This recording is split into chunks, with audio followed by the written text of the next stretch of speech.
तो हम शुरू करेंगे। जैसे दोस्तों, आप जानते हैं कि जल्द ही भारत के सभी लोगों के पास अपनी खुद की गाड़ी होगी, पर क्या यह सच हो सकता है?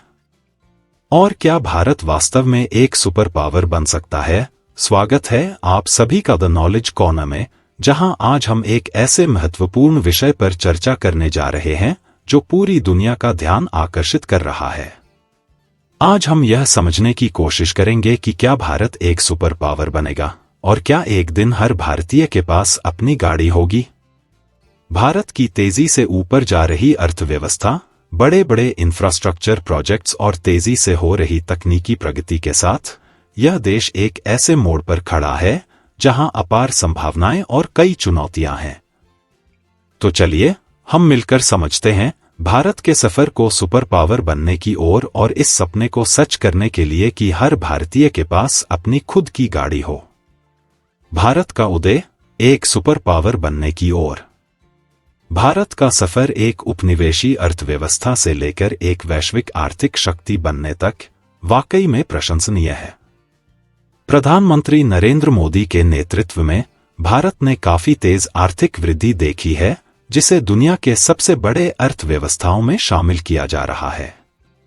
2023 तक भारत की अर्थव्यवस्था $3.7 ट्रिलियन तक पहुंच गई है, जो दुनिया में 5वीं सबसे बड़ी है और यह और आगे बढ़ने के लिए तैयार है। अनुमान लगाया जा रहा है कि 2027 तक भारत दुनिया की तीसरी सबसे बड़ी अर्थव्यवस्था बन सकता है, सिर्फ अमेरिका और चीन के पीछे। इस आर्थिक वृद्धि के पीछे कई कारण हैं। भारत ने बड़े स्तर पर अपने इंफ्रास्ट्रक्चर में निवेश किया है, पिछले दशक में अपने राष्ट्रीय हाईवे नेटवर्क को 60% तक बढ़ाकर। इस इंफ्रास्ट्रक्चर बूम ने न सिर्फ कई नौकरियां पैदा की हैं, बल्कि व्यापार करने में भी आसानी लाई है, जो इस देश की आर्थिक प्रगति के लिए एक मजबूत बुनियाद बनाता है। साथ ही भारत की तकनीकी प्रगति, जैसे आधार बायोमेट्रिक पहचान प्रणाली और यूनिफाइड पेमेंट्स इंटरफेस (यूपीआई), ने देश के डिजिटल लैंडस्केप को बदल कर रख दिया है। ये तकनीकी प्रगति न केवल आर्थिक समावेश को आसान बनाते हैं, बल्कि भ्रष्टाचार को भी कम करते हैं। ये सभी इनोवेशन दिखाते हैं कि भारत का कितना पोटेंशियल है तकनीक का सही इस्तेमाल करके अपने सामाजिक और आर्थिक फायदे उठाने का। विकास की खोज, चुनौतियां और मौके। इन सब उपलब्धियों के बावजूद भारत को सुपर पावर बनने के सफर में कई चुनौतियों का सामना करना होगा। भारत का जीडीपी प्रति व्यक्ति अभी भी काफी नीचे है, जो 2022 में दुनिया भर में 147वें स्थान पर था। जबकि आर्थिक वृद्धि तेज है, इसका फायदा सभी को समान रूप से नहीं मिला है और आर्थिक असमानता अभी भी बरकरार है। भारत को सुपर पावर बनने के लिए सिर्फ तेज वृद्धि दर को बनाए रखना ही नहीं, बल्कि ऐसे नियम और नीतियां भी बनानी होंगी जो समावेशी विकास को बढ़ावा दें और असमानता को दूर करें। एक और चुनौती पुरानी और असमर्थ आर्थिक डेटा पर आधारित होने का है, जो उसके विकास का सही अंदाजा लगाने में कठिनाई पैदा करता है। फिर भी जो डेटा उपलब्ध है वो यह दिखाता है कि अगर भारत सुधार और निवेश का मार्ग पकड़ता रहेगा तो ये चुनौतियों को पार कर सकता है। भारत में कार ओनरशिप, आने वाला रास्ता। हर भारतीय के पास अपनी गाड़ी होने का सपना व्यक्ति के अपने इरादों और आर्थिक महत्वाकांक्षा को दर्शाता है। फिलहाल भारत में कार ओनरशिप पश्चिमी देशों की तुलना में काफी कम है और बहुत सारे लोग सार्वजनिक परिवहन या दोपहियों पर निर्भर हैं। लेकिन तेज आर्थिक वृद्धि और बढ़ती हुई आय के साथ यह बदलने की पूरी संभावना है।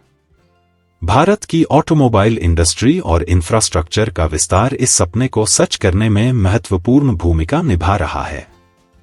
सरकार ने घरेलू ऑटोमोबाइल क्षेत्र को बढ़ावा देने के लिए कई योजनाएं शुरू की हैं, जिसमें इलेक्ट्रिक वाहनों के लिए प्रोत्साहन और मैन्युफैक्चरिंग में निवेश शामिल है। जिस तरह देश की अर्थव्यवस्था बढ़ रही है, आगे चलकर और ज्यादा भारतीयों के पास अपनी गाड़ी खरीदने की क्षमता होगी। इसके अलावा भारत का शहरीकरण और स्मार्ट सिटी का विकास भी व्यक्तिगत वाहनों की मांग को बढ़ावा देंगे। सुधारित इंफ्रास्ट्रक्चर, बेहतर सड़क जाल और ट्रांसपोर्टेशन टेक्नोलॉजी में आने वाले सुधार कार ओनरशिप को ज्यादा से ज्यादा लोगों के लिए आसान बनाएंगे। भारत का उदय और विश्व स्तर पर असर। भारत का सुपर पावर के रूप में उदय विश्व की राजनीति और अर्थव्यवस्था पर बड़े असर डालने वाला है।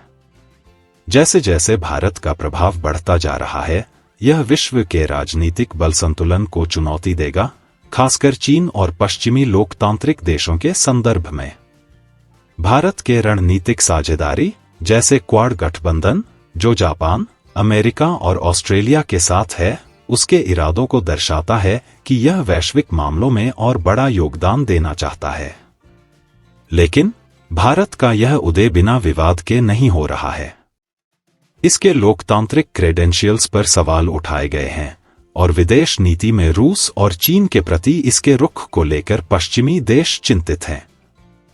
फिर भी भारत की रणनीतिक स्वतंत्रता और बढ़ता हुआ प्रभाव नए वैश्विक संबंधों और व्यापार की दिशा को बदल रहा है।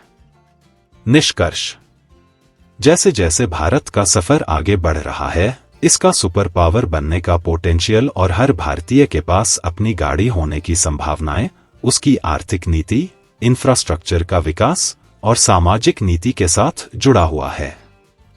यह सफर कठिन है, जो महत्वपूर्ण उपलब्धियों और कठिन चुनौतियों से भरा हुआ है। भारत के लिए इन सपनों को सच करने का रास्ता उसकी ताकत और संभावनाओं का सही इस्तेमाल करने पर निर्भर करेगा। तो दोस्तों, अगर आपको यह वीडियो जानकारी से भरी लगी हो, तो कृपया इस वीडियो को लाइक करें, कमेंट करें, अपने विचार बताएं और सब्सक्राइब करें द नॉलेज कॉर्नर को, ताकि आपको आने वाले समय में ऐसे और भी रोचक टॉपिक्स पर नए वीडियो मिलते रहें। आपके कमेंट्स का इंतजार रहेगा।